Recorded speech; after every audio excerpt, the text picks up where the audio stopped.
दोस्तों स्वागत है आपका जीके गुरुजी के यूट्यूब चैनल में। दोस्तों आज की इस वीडियो में हम भारतीय संविधान की अनुसूचियां और भाग इन दो चैप्टरों से जितने भी प्रश्न बन सकते हैं वो आज की इस वीडियो में हमने कवर किए हैं। तो चलिए शुरू करते हैं आज की वीडियो प्रश्न नंबर 1 से। हमारा प्रश्न नंबर 1 हो जाएगा, वर्तमान में भारतीय संविधान में कुल कितनी अनुसूचियाँ हैं? तो वर्तमान में भारत में कुल 12 अनुसूचियाँ हैं। ऑप्शन नंबर सी 12 इस प्रश्न का सही आंसर है। चलिए अगला प्रश्न कर लेते हैं। प्रश्न नंबर 2 हो जाएगा, भारतीय सभा की प्रारूप समिति द्वारा प्रस्तुत प्रारूप संविधान में कितनी अनुसूचियां थीं? तो कितनी अनुसूचियां थीं? तब 8 अनुसूचियां थीं। ऑप्शन नंबर बी 8 इस प्रश्न का सही आंसर है। चलिए अगला प्रश्न कर लेते हैं। हमारा प्रश्न नंबर 3 है, संविधान सभा द्वारा अंतिम रूप से पारित संविधान में कुल कितनी अनुसूचियां थीं? तो जब अनुसूचियां थीं वो भी 8 थीं। तो इस प्रश्न का 8 इस प्रश्न का सही आंसर हो जाएगा। किस संविधान संशोधन अधिनियम द्वारा भारतीय संविधान में 9वीं अनुसूची जोड़ी गई? तो प्रश्न नंबर 5 का सही आंसर हो जाएगा ऑप्शन नंबर ए पहला। तो पहला संविधान संशोधन हुआ था, उसमें 9वीं अनुसूची जोड़ी गई थी। तो ऑप्शन नंबर ए इस प्रश्न का सही आंसर हो जाएगा। चलिए प्रश्न नंबर 6 कर लेते हैं। 52वें संविधान संशोधन अधिनियम 1985 द्वारा भारतीय संविधान में कौन सी अनुसूची जोड़ी गई? तो 52वें जो संविधान संशोधन हुआ था उसमें जोड़ी गई थी 10वीं अनुसूची। ऑप्शन नंबर बी 10वीं इस प्रश्न का सही आंसर हो जाएगा। चलिए प्रश्न नंबर 7 कर लेते हैं। 73वें संविधान संशोधन अधिनियम द्वारा भारतीय संविधान में कौन सी अनुसूची जोड़ी गई? जो 73वां संविधान संशोधन हुआ था तो उसमें अनुसूची जोड़ी गई थी आपकी 11वीं। ऑप्शन नंबर सी 11वीं इस प्रश्न का सही आंसर हो जाएगा। 73वें संविधान संशोधन द्वारा 11वीं अनुसूची जोड़ी गई। चलिए प्रश्न नंबर 8 कर लेते हैं। 74वें संविधान संशोधन द्वारा भारतीय संविधान में कौन सी अनुसूची जोड़ी गई? तो 74वें में जोड़ी गई थी 12वीं अनुसूची। ऑप्शन नंबर डी 12वीं इस प्रश्न का सही आंसर हो जाएगा। 73वें में 11वीं और 74वें में 12वीं जोड़ी गई थी। चलिए अगला प्रश्न कर लेते हैं। संविधान की द्वितीय अनुसूची का संबंध किससे है? तो ये संविधान की द्वितीय अनुसूची का संबंध है महत्वपूर्ण पदाधिकारियों के वेतन एवं भत्तों से। तो ऑप्शन नंबर डी इस प्रश्न का सही आंसर है। चलिए प्रश्न नंबर 10 कर लेते हैं। भारत संघ में शामिल राज्यों तथा राज्य संघ क्षेत्रों का उल्लेख भारतीय संविधान की किस अनुसूची में है? तो ये प्रथम अनुसूची में है। ऑप्शन नंबर ए प्रथम अनुसूची इस प्रश्न का सही आंसर हो जाएगा। चलिए प्रश्न नंबर 11 कर लेते हैं। राष्ट्रपति, राज्यपाल, न्यायाधीशों एवं नियंत्रक महालेखा परीक्षक आदि के वेतन संबंधी प्रावधान किस अनुसूची में है? तो ये हो जाएंगे आपकी द्वितीय अनुसूची में। ऑप्शन नंबर भी द्वितीय। जितने भी राष्ट्रपति, राज्यपाल और न्यायाधीश इनकी जो वेतन की जानकारी है वो द्वितीय अनुसूची में दी गई है। चलिए करते हैं प्रश्न नंबर 12। और प्रश्न नंबर 12 हो जाएगा, भारतीय संविधान की तृतीय अनुसूची का संबंध किससे है? तो भारतीय संविधान की तृतीय अनुसूची का संबंध है शपथ एवं प्रतिज्ञान से, यानी ऑप्शन नंबर बी इस प्रश्न का सही आंसर है शपथ एवं प्रतिज्ञान से। चलिए प्रश्न नंबर 13 कर लेते हैं। संविधान की किस अनुसूची में राज्यों व राज्यों क्षेत्रों के लिए राज्यसभा में स्थानों के आवंटन की सूची दी गई है? तो इसका सही आंसर हो जाएगा चतुर्थ अनुसूची में। ऑप्शन नंबर डी चतुर्थ इस अनुसूची इस प्रश्न का सही आंसर है। दोस्तों अगर वीडियो अच्छी लग रही हो तो वीडियो को लाइक और शेयर कर दें और चैनल पर नए हैं तो चैनल को सब्सक्राइब भी जरूर कर लें। चलिए प्रश्न नंबर 14 कर लेते हैं। निम्नलिखित में से भारत के संविधान की किस अनुसूची का संबंध स्वायत्त यानी कि स्वशासित जिला परिषदों से है? तो जिला परिषदों का संबंध है छठी अनुसूची से। तो इसका सही आंसर हो जाएगा ऑप्शन नंबर ही छठी अनुसूची। चलिए प्रश्न नंबर 15 कर लेते हैं। भारतीय संविधान में 22 भाषाओं का उल्लेख किस अनुसूची में किया गया है? तो 22 भाषाओं का जो उल्लेख किया गया है वो 8वीं अनुसूची में किया गया है। ऑप्शन नंबर भी 8वीं इस प्रश्न का सही आंसर हो जाएगा। चलिए प्रश्न नंबर 16 कर लेते हैं। भारतीय संविधान की 8वीं अनुसूची का संबंध किससे है?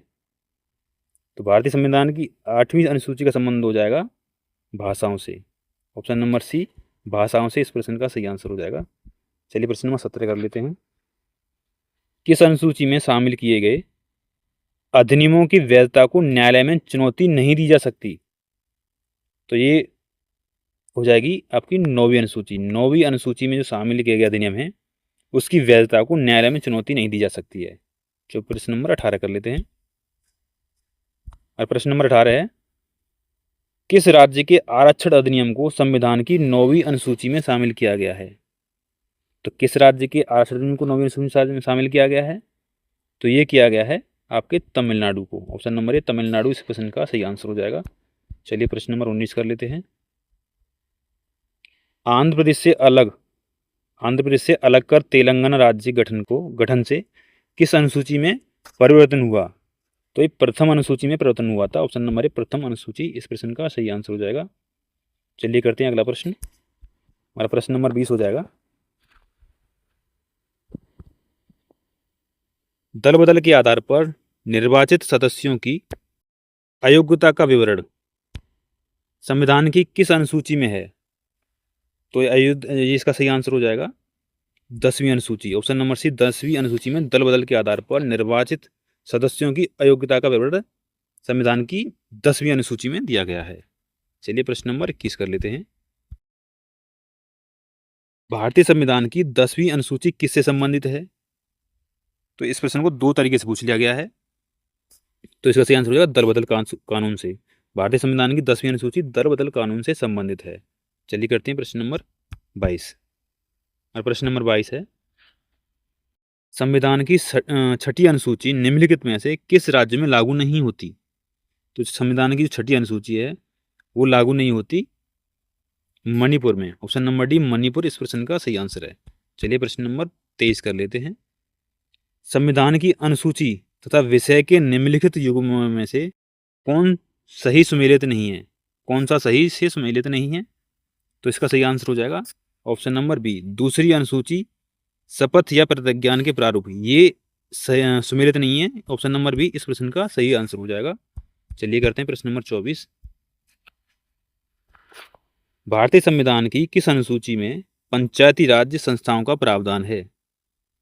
तो भारतीय संविधान की 11वीं अनुसूची में पंचायती राज्य संस्थाओं का प्रावधान है। तो ऑप्शन नंबर बी इस प्रश्न का सही आंसर हो जाएगा। चलिए प्रश्न नंबर 25 कर लेते हैं। निम्नलिखित अनुसूचियों में से कौन सी राज्यों के नाम तथा उनके राज्य क्षेत्रों का विवरण देती है? तो राज्यों के नाम तथा राज्य क्षेत्रों का जो विवरण देती है वो अनुसूची हो जाएगी आपकी पहली अनुसूची। ऑप्शन नंबर ए पहली इस प्रश्न का सही आंसर हो जाएगा। चलिए प्रश्न नंबर 26 कर लेते हैं। निम्नलिखित में से कौन सा कथन भारतीय संविधान की चौथी अनुसूची का सही वर्णन करता है? तो सही वर्णन करता है ये करता है इसमें राज्यसभा में स्थानों के आवंटन के उपबंध हैं। तो ऑप्शन नंबर डी इस प्रश्न का सही आंसर हो जाएगा। चलिए प्रश्न नंबर 27 कर लेते हैं। भारतीय संविधान की छठी अनुसूची के प्रावधान निम्नलिखित में से किस राज्य में लागू नहीं होते? तो छठी अनुसूची के जो प्रावधान है वो त्रिपुरा में लागू नहीं होते। ऑप्शन नंबर ए त्रिपुरा इस प्रश्न का सही आंसर हो जाएगा। चलिए प्रश्न नंबर 28 कर लेते हैं। यदि भारत संघ में एक नए राज्य का सृजन किया जाए तो किस अनुसूची में संशोधन आवश्यक होगा? जब कोई एक राज्य से नया राज्य बनाया जाता है उससे निकाल के, तो किस अनुसूची में संशोधन होता है? तो ये हो जाता है आपका पहली अनुसूची में। ऑप्शन नंबर ए पहली इस प्रश्न का सही आंसर हो जाएगा। चलिए अगला प्रश्न कर लेते हैं। प्रश्न नंबर 29 है, निम्नलिखित में से कौन सा कथन संविधान की चौथी अनुसूची का सही वर्णन करता है? तो जो सही वर्णन करता है ये करता है राज्यसभा में राज्यों की सीटों का बंटवारा करती है। यह राज्यसभा में राज्यों की सीटों का बंटवारा करती है। तो ऑप्शन नंबर बी इस प्रश्न का सही आंसर हो जाएगा। चौथी अनुसूची राज्यसभा में राज्यों की सीटों का बंटवारा करती है। चलिए करते हैं प्रश्न नंबर 30। संविधान की किस अनुसूची में विभिन्न राज्यों के अनुसूचित क्षेत्रों के प्रशासन एवं नियंत्रण के विशेष उपबंध हैं? तो संविधान की 5वीं अनुसूची में इसका सही आंसर हो जाएगा। संविधान की 5वीं अनुसूची में विभिन्न राज्यों के अनुसूचित क्षेत्रों के प्रशासन एवं नियंत्रण के विशेष उपबंध किए गए हैं 5वीं में। चलिए करते हैं प्रश्न नंबर 31। निम्नलिखित में से कौन सी नई जोड़ी गई अनुसूची नहीं है? तो जो नई जोड़ी गई अनुसूची नहीं है वो 8वीं अनुसूची, क्योंकि 8 अनुसूची पहले से थी, तो 8वीं अनुसूची इस प्रश्न का सही आंसर हो जाएगा। ऑप्शन नंबर ए 8वीं अनुसूची। चलिए प्रश्न नंबर 32 कर लेते हैं। दोस्तों अब ये भाग 2 हो जाएगा। ये भारतीय संविधान के भाग से प्रश्न लिए गए हैं। चलिए करते हैं प्रश्न नंबर 32। भारतीय संविधान को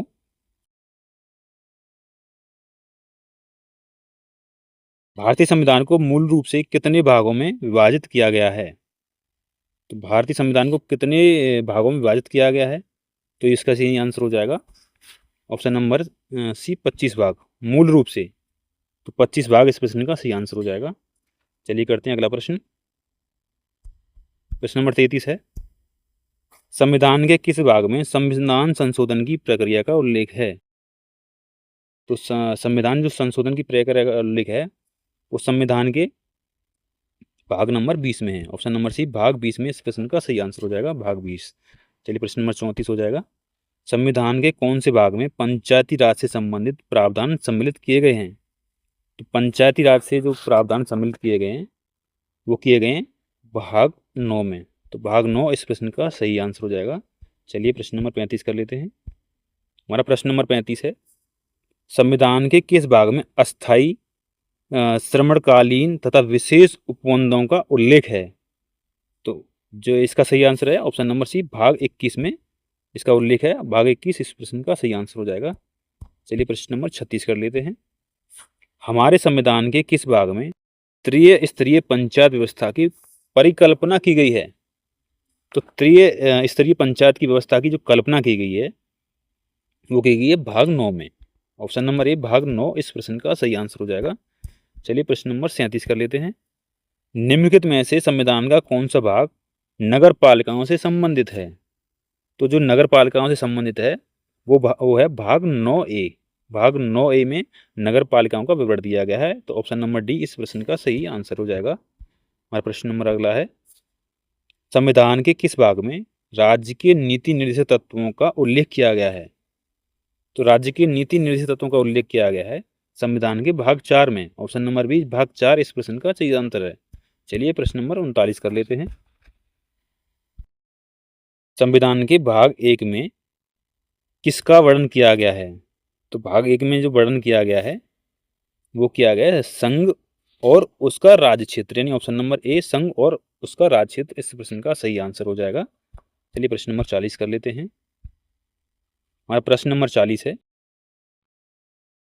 भारतीय संविधान के किस भाग में जनता को गारंटी प्राप्त मूल अधिकार दिए गए हैं? तो जनता को जो गारंटी प्राप्त मूल अधिकार दिए गए हैं वो दिए गए हैं भाग 3 में। भाग 3 इस प्रश्न का सही आंसर हो जाएगा। चलिए बढ़ते हैं अगले प्रश्न की तरफ, भारतीय नागरिकों के मूल कर्तव्यों का विवरण संविधान के किस भाग में दिया गया है? तो जो मूल कर्तव्यों का विवरण दिया गया है वो संविधान के भाग 4A में दिया गया है। तो ऑप्शन नंबर बी भाग 4A इस प्रश्न का सही आंसर है। चलिए प्रश्न नंबर 42 कर लेते हैं, संघीय कार्यपालिका की व्याख्या संविधान के किस भाग में की गई है? तो संघीय कार्यपालिका की जो व्याख्या की गई है वो संविधान के भाग 5 में की गई है। तो ऑप्शन नंबर सी भाग 5 इस प्रश्न का सही आंसर हो जाएगा। चलिए प्रश्न नंबर 43 कर लेते हैं, भारत के संविधान का भाग 8 निम्नलिखित में से किससे संबंधित है? तो भारतीय संविधान का जो भाग 8 है वो संबंधित है आपका केंद्र शासित प्रदेशों से। ऑप्शन नंबर सी केंद्र शासित प्रदेश इस प्रश्न का सही आंसर हो जाएगा। चलिए अगला प्रश्न कर लेते हैं, और प्रश्न नंबर 44 है, भारतीय संविधान के किस भाग में नागरिकता का स्पष्ट उल्लेख है? तो नागरिकता का जो स्पष्ट उल्लेख किया गया है वो भाग 2 में किया गया है। तो भाग 2 ऑप्शन नंबर बी इस प्रश्न का सही आंसर हो जाएगा। चलिए इस वीडियो का लास्ट प्रश्न कर लेते हैं, निम्नलिखित में से कौन सा सम्मिलित नहीं है, यानी कौन सा गलत है? तो इसका सही आंसर हो जाएगा आपका ऑप्शन नंबर सी भारत का महान न्यायवादी भाग 13 ये गलत है। तो ऑप्शन नंबर सी इस प्रश्न का सही आंसर हो जाएगा। दोस्तों ये थे कुछ प्रश्न, यदि वीडियो अच्छी लगी हो तो वीडियो को लाइक और शेयर कर दें, और चैनल पर नए हैं तो चैनल को सब्सक्राइब जरूर कर लें, और कमेंट बॉक्स में अपना स्कोर बताएं कि आपके कितने प्रश्न सही गए हैं।